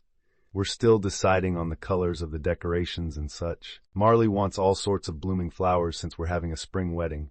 She's mentioned daffodils, bluebells, and even wisteria, something about making a tunnel with the hanging flowers." Harry chuckled as he imagined the scenery. "And you'll make sure that she gets it all." He lightly ribbed his godfather. "Of course." Sirius put his fists on his hips and thrust out his chest, a ridiculously over-the-top expression on his face. "Whatever my Marley wants on her wedding day, she gets." The two men cracked up laughing again a moment later. "Care to have lunch, Harry?" Sirius offered with a grin. "We can hit up the 3 Broomsticks, or the Leaky Cauldron, or a nice non-magical place now that we don't have to hide." He lightly adjusted his traveling cloak to emphasize the lack of blending he'd do in a non-magical establishment. "That'd be brilliant." Harry stood up from the chair he'd been sitting in while working. He stretched a bit to loosen up and called his storage cloak to his hand wandlessly. "Anything you're craving in particular?" "I thought about trying this curry dish that's from India. It's apparently popular in parts of London." Sirius smiled at getting to enjoy more time with his godson. "Never had it, so it'll be a first for both of us." Harry smiled at Sirius, letting his godfather place a firm hand on his shoulder. With a twist and crack, Sirius side-along apparated Harry to London, just inside of Diagon Alley, so that they could leave through the Leaky Cauldron and find an Indian restaurant in the capital city. Kitamura, Arashiyama, Japan. In a traditionally built village that would have looked more normal a century or so prior, and that couldn't be found if one didn't know how, a wizard from the Japanese ministry was meeting with a person of some renown, though only to the more inquisitive of Japanese magicals. What made this person so different from any other witch or wizard in Japan was the fact that he wasn't human. No, in fact, Hineko Kenzo Hineko in the Western reading, was a magical cat. a bakaneko or monster cat spoken of in Japanese folklore, a type of yokai. Kenzo was just over 600 years old, having been born as a normal cat back in the early Muromachi period of Japan. After growing to an old age, his magic had developed and his tail had greatly lengthened. He'd spent the next few decades learning human language and how to read, while pursuing the teachings of other older bakaneko to get a handle on his magic. With time came both knowledge and wisdom, and the now ancient cat was truly a master of various magical arts. At the moment, Kenzo was in his preferred form, a humanoid body with the head and tail of a cat. He was wearing a nice forest green kosode and matching hakama, a relaxed and easy form of clothing for one capable of shape-shifting at will. The ancient bakaneko gave the cat equivalent of a grin as he enjoyed a saucer of sake. The wizard in front of him had come seeking an audience regarding the fall of the Statute of Secrecy. We're requesting the cooperation of all sapient magical beings in making sure that this time of reintegration goes smoothly, Hineko-san. The wizard, Yamada Toshi, gave a short bow from his sitting position. Kenzo chuckled lightly as he set his saucer down. Did you think I'd do something malicious now that the secrecy has been torn away? His gray ears flicked slightly and his long tail swayed across the tatami mat floor. I'm not some dangerous monster that's just been waiting for a chance to strike, you know? My apologies, that's not what I meant to imply. Yamada apologized with a deeper bow this time. While many do not know of you, those of us that do are very aware of what a bakaneko of your age and wisdom is capable of, Hineko-san. My. Kenzo picked up his kiseru and packed it with his personal blend. With but a thought, a small flame appeared in the air above the bowl of the kiseru and ignited the dried leaves before disappearing. Kenzo took a drag from the kiseru before exhaling the smoke away from his visitor. You have nothing to fear from me or any of the yokai that live in this village of ours. He briefly motioned with his free hand. But, he feline yes narrowed slightly on the wizard. I know that's not all that you've come here for, correct? Yamada nodded in confirmation before speaking. There have been reports from multiple trusted divination experts that a great change is coming. We initially believed it to be the collapse of the statute, however that has not quelled the predictions. While it is a massive change from the last 3 centuries, the experts have assured us that this great change is still coming. I was tasked with asking if you, with your centuries of wisdom, might know what this change is supposed to be. Kenzo took another drag from his pipe, held it for a second, and then slowly exhaled the smoke off to the side again. I don't make it a habit of looking into the goings-on in the wider world. His tail swished across the floor. But I've heard of the predictions. When the onmyoji of the Asakura clan have divined it, one should take heed. Yes, that's why the ministry is worried, Hineko-san. Yamada nodded in agreement with the bakaneko. Would you happen to know any details beyond that this great change is coming? Perhaps. Kenzo had a small grin on his cat face.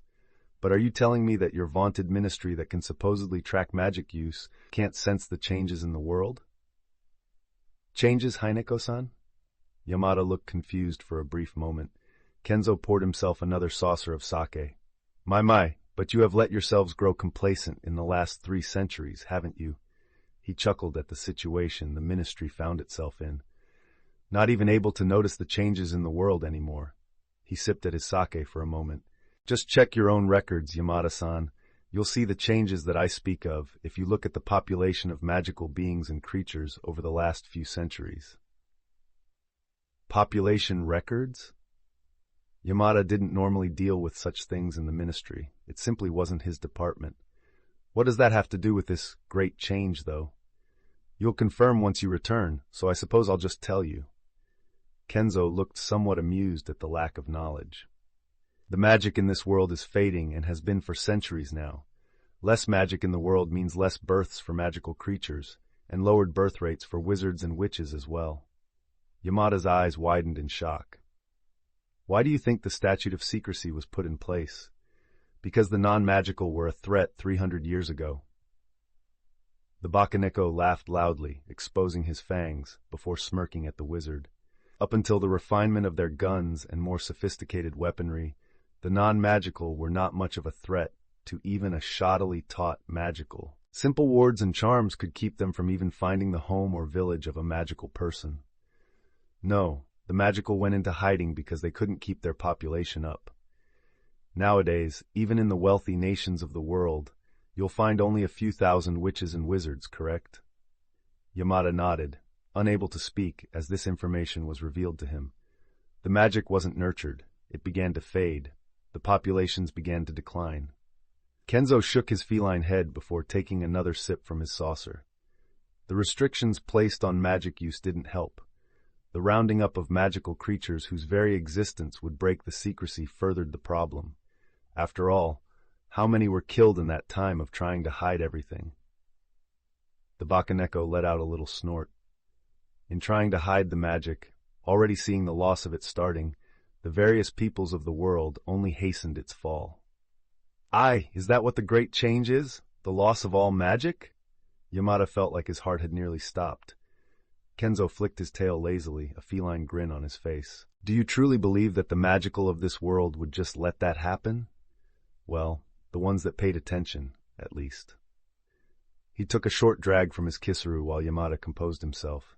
The magic isn't gone forever. It just needs to be refreshed. Others have spent quite a while working to fix this problem that the vast majority of you didn't even seem to notice, even though you caused it. Who are these people that have been trying to fix the problem? Yamada asked the ancient Bakaneko. That's not the question that you should be asking, Yamada-san. Kenzo shook his head before finishing off his saucer of sake. I suggest you prepare yourself for quite the spectacle when it happens. None of us are likely to see such a thing again in our lives. He took another drag from his kiseru. No one knows just what will happen, but it'll truly be a change far greater than a 300-year-old secret being exposed. Kenzo spoke, letting the smoke fill the air between him and Yamada. What are you? Yamada trailed off, blinking as he realized that he was sitting in Seiza in the middle of the forest. There was not a trace of the old village anywhere around him now. It was as if where he'd been had never existed. With slow movements, Yamada stood up and then bowed to the empty forest in respect. The wizard quickly apparated back to the ministry, knowing that once Kietamura, the vanishing village, disappeared, it could only be found again when the yokai within allowed it. Their magic was different enough that the ministry couldn't trace or break through the various spells that made the village appear and disappear like a spirit. He needed to tell his superiors what he'd learned from Kenzo as soon as possible. November. Potterlands. Harry was thankful for warming charms more than ever right now. The Artificer was finishing the walls of the first floor and would have the ceiling complete today. The fact that it was snowing would have been a major hindrance normally, but with some magic, no snow fell on his build site at all. The air was a pleasant temperature, not too hot and not too cold, which allowed Harry to focus on his work. And the wall is done. Harry placed the last stone and poured his mana into the in-progress artifact again. He felt his magic intermingle with the growing pool of magic that the artifact had already built up. A few seconds later, and what he wanted happened. The last stone, along with all of the walls of the ground floor, glowed just slightly with magic and became one item. Ha! Harry exhaled happily, his work taking a large step today. What he was doing was not taught to him from any book, nor was it mentioned in any circles among enchanters or artificers. This was the furthering of his own unique style of artifice. Whereas an artifact normally only became a single whole when it was completed, the various effects imparted to the creation through runic arrays and circuit lines, making the new artifact vastly more durable than any enchanted object. What Harry was doing was quite literally fusing magic and material together as one. There was no need for circuit lines. Every part of the artifact was one and the same. All of the structure carried with it the same array and the same abilities. The orichalcum core in the basement was now one with the stone around it, the floor above it, the walls, the windows, the soon-to-be-made ceiling, everything. As he continued to build, he'd add the new portions to the artifact until it was complete, fusing the magic with the material to create something never seen before. Woo! Harry exhaled as he levitated the first carved wooden beam into place for the ceiling. If only it wasn't so mana-intensive to do this. I'd make faster progress. It was true, though. Harry's new process took quite a lot of mana to make it work, along with a perfect understanding of the process of his own unique brand of artifice. I still have the swimming pool and the smithy to add to this once the house itself is built. His plans for their home would ensure that everything on the Potter grounds would be protected and maintained. He wanted his future family to have whatever they might need, so he continued to work, pouring his mana and his sweat into creating the perfect home for his family. Such was the nature of a labor of love. Cape Town, Central Business District, South Africa. A man hit the floor, blood flying through the air. Strangely, nothing had touched him to cause the grievous laceration across his chest. He struggled to breathe as the deep injury refused to stop bleeding. "You should have given me the money when I asked for it." The man that had caused the dying man's injury, as well as the one responsible for the 12 other bodies lying around the building, told the injured man, with a wave of his hand, the safe in the room unlocked itself, and all the money inside quickly shrank down and disappeared into a small bag the wizard was holding out. With his job done, the wizard turned on his heel and vanished with a crack of apparition.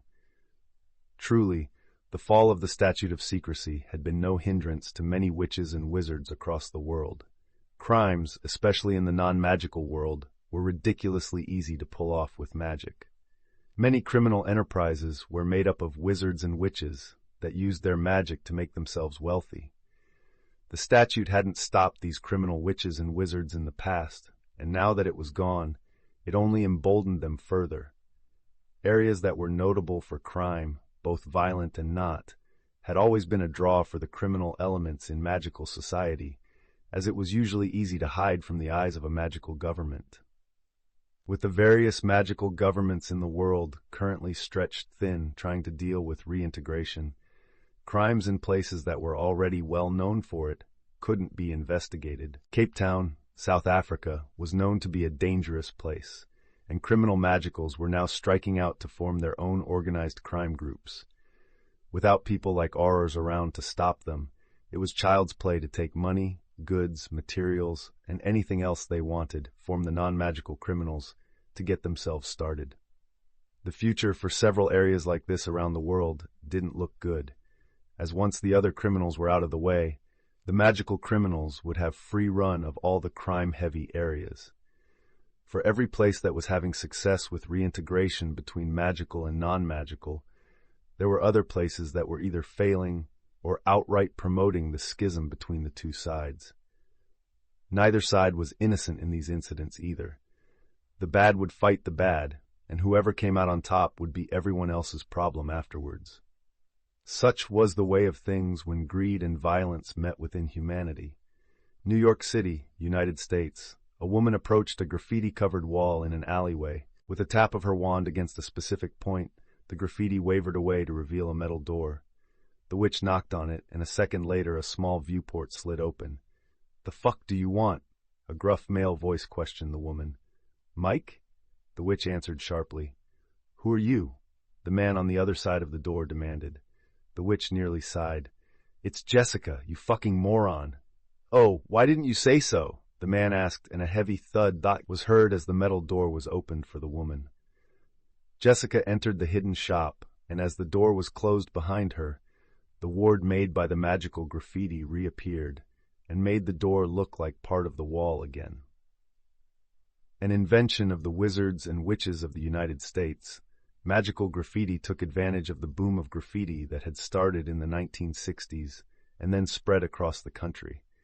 Seemingly everywhere you went, one could find graffiti of some kind. The styles varied from artist to artist and region by region, but the simple fact of the matter was that you could see graffiti anywhere in the States, and most people wouldn't bat an eye at it. The Magicals had seen this and quickly used it to their advantage, using special paints and symbols hidden within the designs. A variety of simple wards and charms could be placed without the need of long strings of runic sequences. Obscuration had been easy to spread for the wizards and witches of the States over the last decades. Even the no-mag's locomotive shipping routes had been commandeered up to a point by the Magicals of the United States, Most train cars were absolutely covered with graffiti, making them easy targets for obscuration and confounding wards. Large shipments of potions ingredients, magical items, and even the occasional group of magical creatures had been shipped by rail across the country without a single nomad ever realizing it. "Mike, where do you find these idiots?" Jessica questioned as she got to the counter. Behind the counter, Mike looked over at Jessica with a smile. Around. Seeing the witch rolling her eyes at him, Mike moved on. "So, what'd you need, Jess?" "The fucking Aurors are snooping around my shop. I wanted to ask you to hold on to a few things for me until the heat dies down." Jessica patted her purse that was hung over her shoulder by a long strap. "Depends on what it is." Mike eyed the purse curiously. "I'm not taking the fall for you if you've gotten mixed up with some bad shit." Jessica scoffed at him. "I'm not the one with ties to the magical mob, remember?" Mike laughed at her comeback before motioning her to put what she wanted him to hold onto the counter. Rheum blood, crystal dust, and Leith River water. Jessica put the 3 items on the counter. "Woo," Mike whistled at the items. "There's no way you got these legally." He locked eyes with Jessica. "Who are you trying to mindfuck with this combination of ingredients?" "No one. I just have some regulars that happen to enjoy one of my original potions." Jessica answered simply, not ashamed of making brews that got witches and wizards high. Mike snorted out a laugh at her words. "Yeah, well, keep doing what you're doing then. It's the same price as last time." "I know, you greedy ass." Jessica placed 21 dragons on the counter. "I'll be back in a week to pick them up." Right. Mike waved his wand over the coins, making sure they were real, before he swiped them all into a moleskin pouch, which disappeared into his pocket a second later. "Have you tried introducing your stuff to the nomads yet?" "No, why?" Jessica raised an eyebrow at Mike. Mike chuckled for a second. "Turns out nomad junkies are loving some of the shit we can make, and I'm talking the easy stuff we learned back in class at Ilvermorny. Cheering draughts are apparently a favorite already." "Really now?" Jessica had always been a deft hand at potions. "Thanks for the info." She tossed another dragot his way. "Careful, though," Mike warned her as he caught the coin. "The Aurors are already teaching the police what to look for when it comes to potions and shit. If you get caught, you'll find yourself in trouble and heading to prison for sure." Jessica waved over her shoulder as she headed for the door. "I'm not dumb enough to get caught. That's why I pay you, remember? See you in a week, Jess." Mike called out to the witch just before she left his illegal shop. The fall of the Statute of Secrecy is going to be the biggest money-making opportunity in the country's history. The wizard laughed to himself as he took the 3 ingredients and safely stashed them in a hidden safe within the back room of his shop. Gringotts, a short goblin, entered Ragnar's throne room and kneeled before the Goblin King. "Speak," Ragnar ordered, drinking fire whiskey from a golden goblet inlaid with gemstones. "My king, the tunnels have reached the edge of the Muggle underground and various access points throughout London." The short goblin informed Ragnar. "Good." Ragnar let the word slip out between his pointed teeth. "What of our weapons and armor?" "The forge is hard at work, my king." A different goblin kneeled down to speak. "We anticipate resistance from the Muggles and the wizards, so protections are being imbued into everything." Ragnar nodded to the kneeling goblin. "How much longer?" "The best estimate is late spring, my king." The kneeling goblin told Ragnar, visible tremors of fear moving through his body. Crash!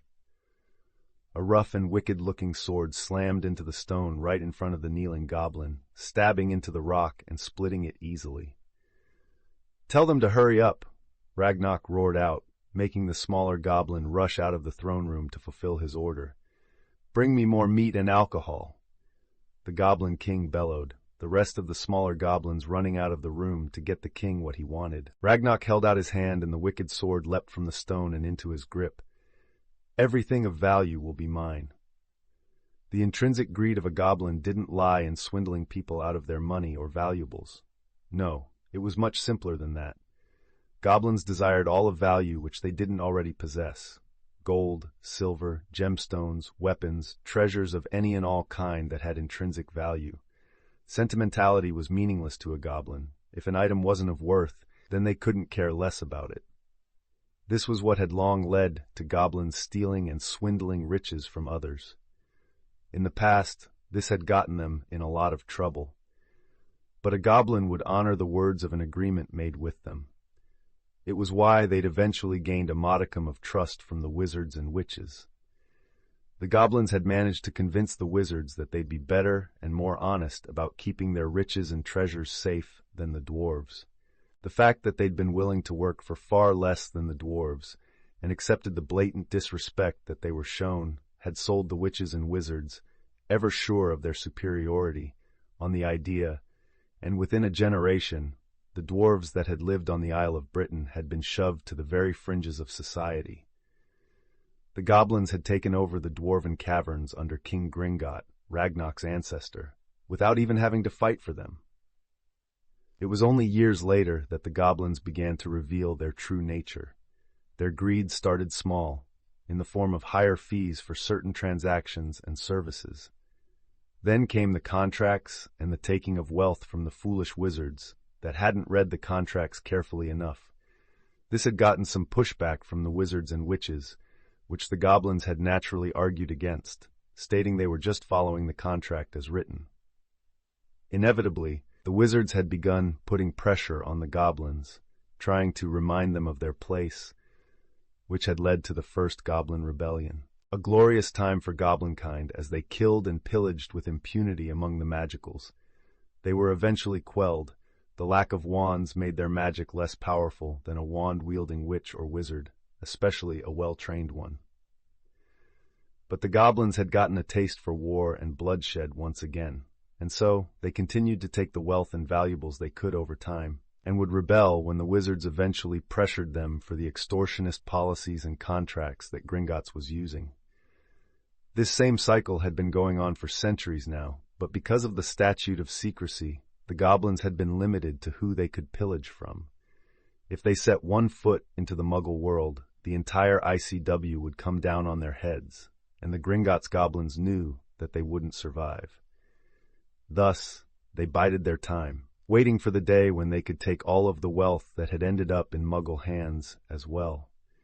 Everything was for treasure and wealth, for bloodshed and battle. Now that the statute of secrecy was no more, the Horde only needed time to prepare before they'd take everything that they could. We'll kill all who get in our way, wizard, witch, Muggle, dwarf, all will fall and their treasures will be ours. Ragnarok rumbled out as he planted his wicked sword into the floor next to his throne.